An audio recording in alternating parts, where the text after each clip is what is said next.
Hello, you have found Why We Are Christians.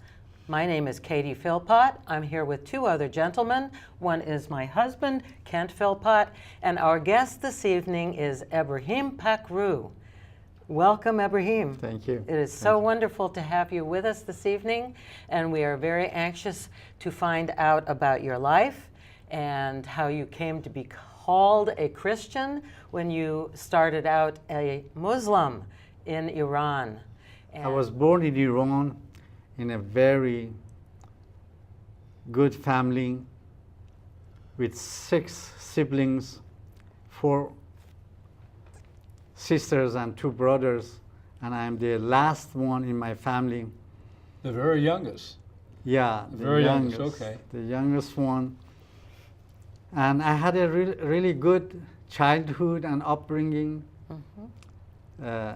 My brothers and sisters were around me, lavished me with their love, and I enjoy my childhood, really good childhood. And yeah, I was born in 1962. I'm 56. You were born in 62, okay. 56 Just years a old. young guy compared to us.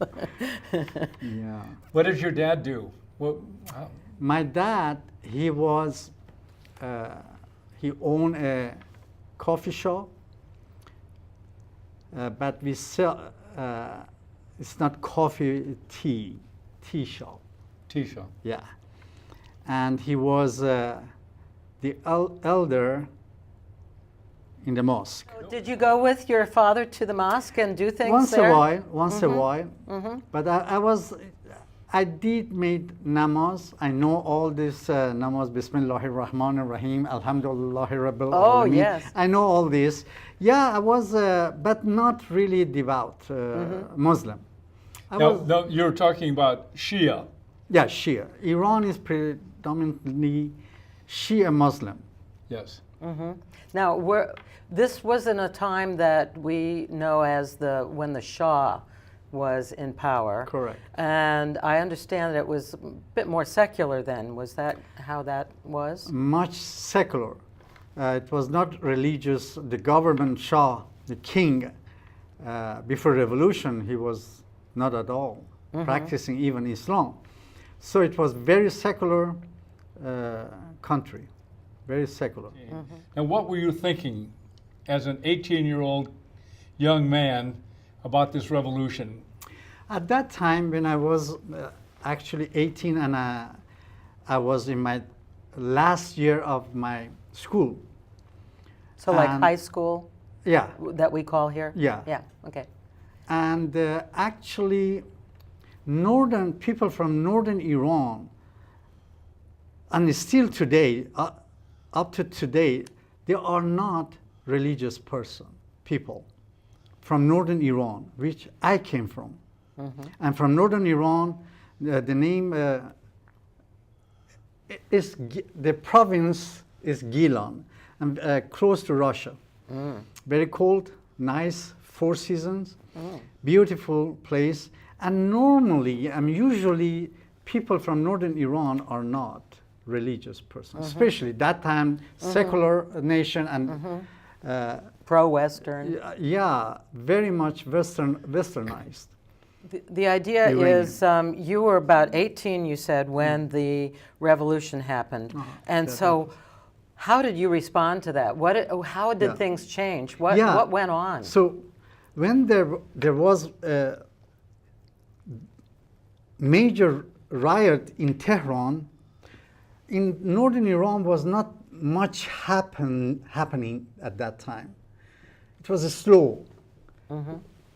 So we picked up a little bit later what was happening in Tehran. And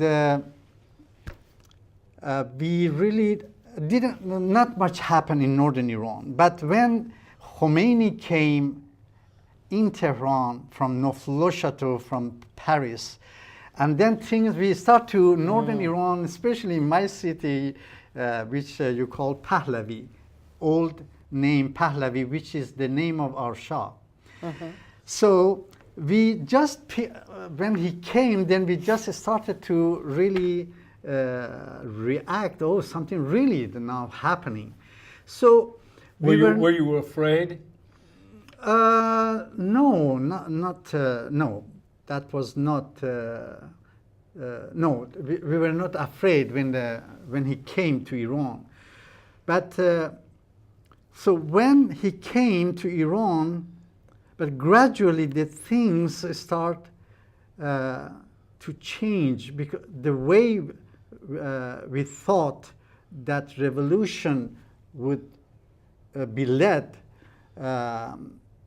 after short time, it was the things start to happen, like oppression, like stopping people, even in the wedding parties, stopping people to play music and sing songs.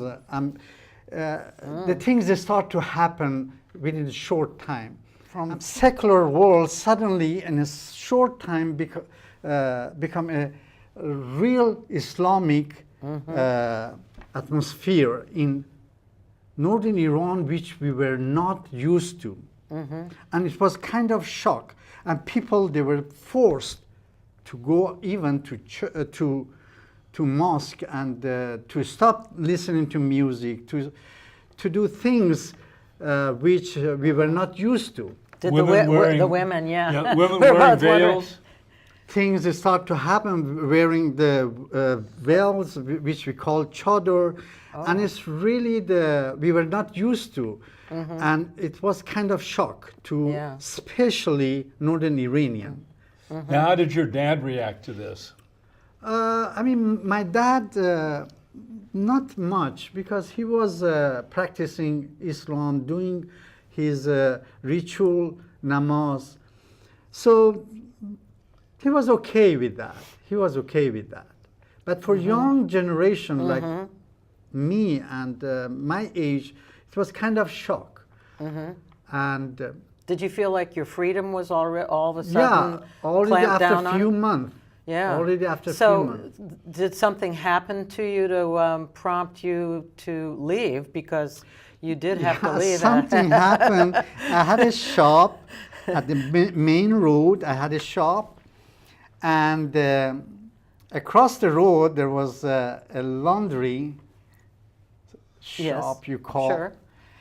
And the guy was working with the government, with the soldiers, you know, the Islamic soldier.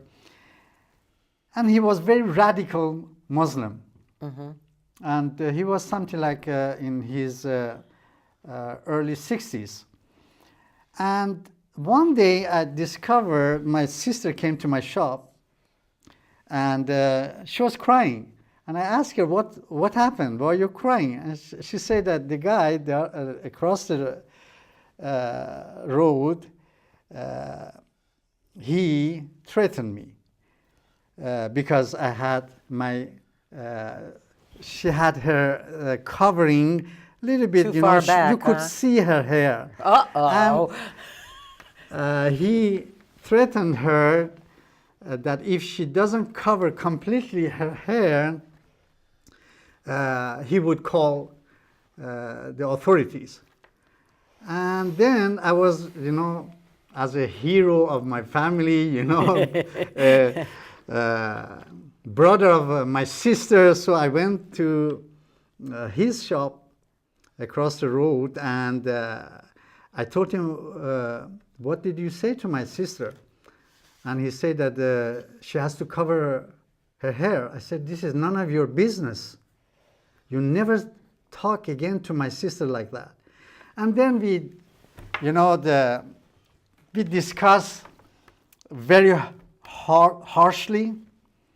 And then after an hour or so, he called the soldiers, and they came to my shop and they threatened me that you never talk like this to our people, and You have to also tell to your sister that she has to cover her hair, things like this. And then the things was more difficult for me to stay in Iran. Sure.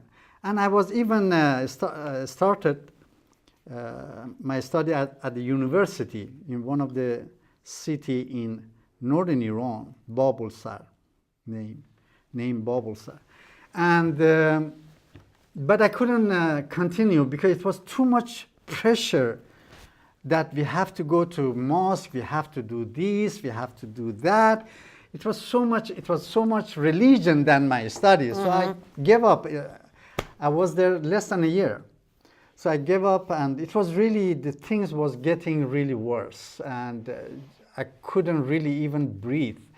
So I decided to leave Iran, and that was 4 years after revolution, 1983. I left Iran to Denmark, and then I came to Denmark.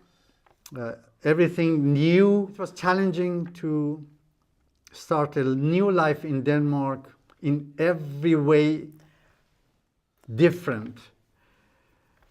The language. Only the language and the climate. Climate was very cold, and people, they were not so warm like our people, you know, back in Iran. People, you have many friends, suddenly there is no friend and there is no family. I was all alone.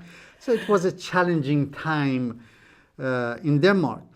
But I tried to get into university, and I did it. I learned the language very quickly, and then started university. I gained my electronic engineering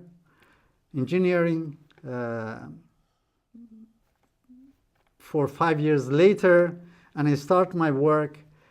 But beside my profession, I did also business, importing things from Indonesia, from India, from Thailand, South Korea, Japan, Bangladesh, things like jewelry, imitation jewelry, silver jewelry, stone, precious and semi-precious stone, garment, and handicraft from these countries. And I start a few shops in Denmark, and within a short time I was rich. You got rich. I was rich. I never thought about it. But yeah, I was rich, but I was so involved with business, with work, with worldly things. And I really, within a short time, I was really rich. I never thought about it.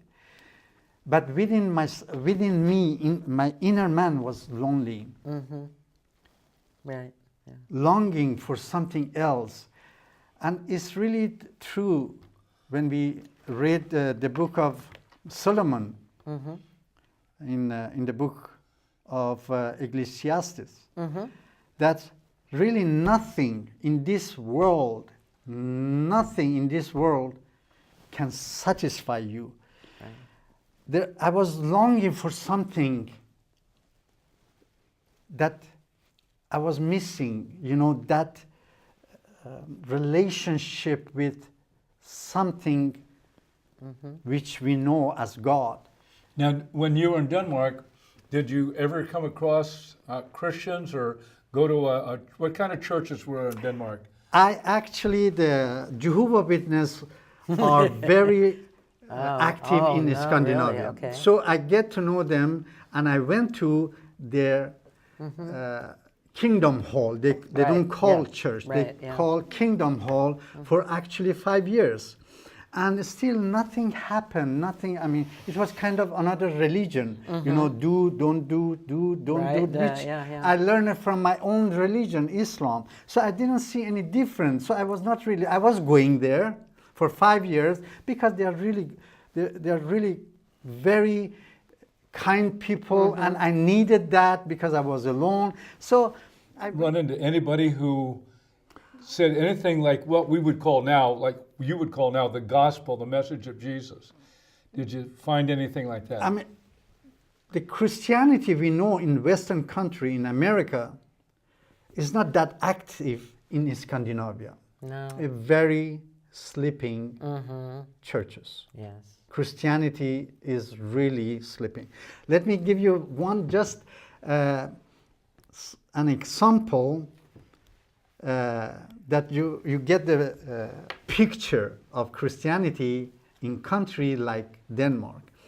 You saw the Mr. Bean. He was in a church. There is a show, Mr. Bean. Oh, yeah, yeah, Mr. Bean. Mr. Okay, Bean. got it. And he was in a church. The satire, And- the funny guy. Yeah, the funny guy, British guy. Yeah. And he was in a church, and the preacher was preaching, and he fallen asleep. Yes. And suddenly he hear hallelujah, and then he say hallelujah.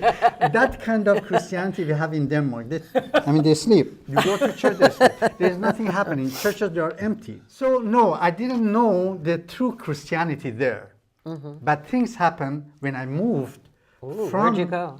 So after 17 years living in Denmark, I moved to Bali, Indonesia, Oh. where I had 2 factories. Oh. One silver factory, handmade silver factory, and another batik. It's a print Batik, yeah. batik or batik Right. print. I That know is it. very, at that time, very popular in Europe. So I sold a lot batik print in Europe. So I moved to Bali, Indonesia, hoping that things get better. Because as I said, I was rich, but not happy. My inner man was not happy. I was longing for something else to make me happy. I thought that money make me happy. And as I said, I tried everything. The life, the worldly life. I tried almost everything. Nothing made me happy. Now, Nothing made me happy. Did you know how much the Bali people and culture was Hindu? That they have their own Balinese Hinduism? There are so many beliefs and temples in Bali. Even on the street, suddenly, people, they are coming, a group of people,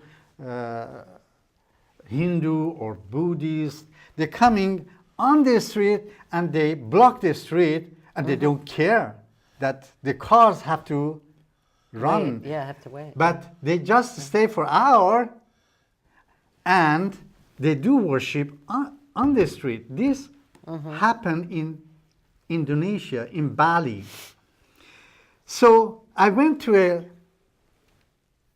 an island which was really witchcraft was so practiced in Bali. But there, Jesus saved me. In Indonesia, In Bali, in this Bali, that place. there's Not- only 2% Christians there. Did you meet Christians? God didn't save me in Europe. I was in Denmark 17 years and God didn't save me there. Not because God didn't want to save me, but what I'm trying to say is Christianity in Denmark, in Europe, is dying. Is really dying. When I came here to America, I said, praise the Lord. One thing I really love America, Christianity still. You go to Texas, Dallas, my goodness, Yeah. is so powerful, and I love that. Now let's go. Now, Ebrahim, let's go back to Bali. Okay, you're on this little island. It's witchcraft. Now let's go back. I'd like to hear more about that. Yeah. I went there, I moved there, hoping that the life get better. But it got worse. I lost my business. I lost my family. I didn't tell you a lot about my family. I was married with a Muslim girl from Bangladesh in Denmark. And I had a daughter. We had daughter together named Saba.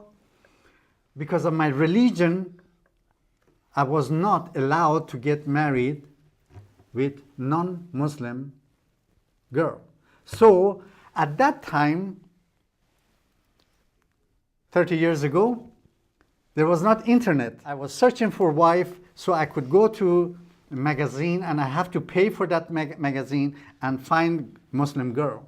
And I found Muslim girl through magazine, and we had, then we get to know each other. I called her often. I sent letter. At that time it was letter, it was not email. So I sent her letter. So after 1 year she came to Denmark and we got married. And this marriage lasts only and only for 2 years. I don't want to go deep in this, but what I'm trying to say that is because I was from a Muslim background, I was Muslim, and I wanted to get married a Muslim girl. Yeah. So I was Muslim. My tradition Sure. taught me to get married a Muslim girl. And I did it, but it didn't work out. So we divorced, but still, because in my culture, we don't believe in divorce, at least that time. Now, after revolution, Iran is one of the country the divorce is high after revolution.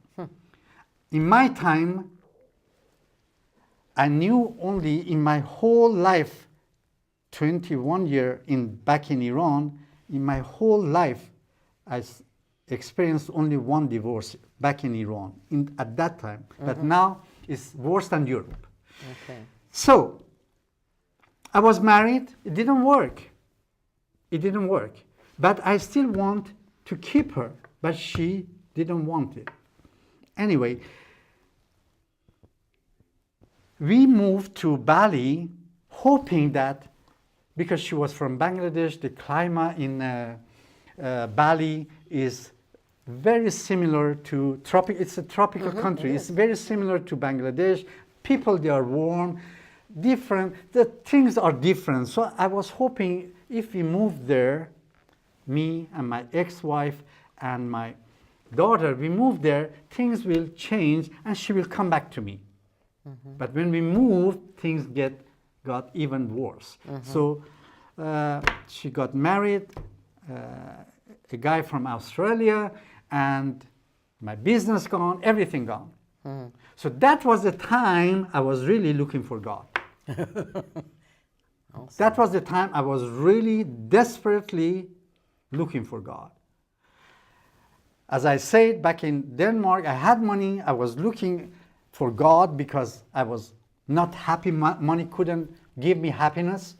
I was looking for God, and now even more because I lost everything now. And I was really, with all my heart, I was looking for God, for peace in my life. So, of course, as a Muslim, I went to mosque.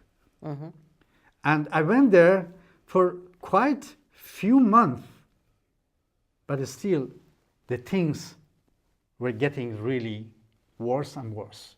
I was really in very bad shape.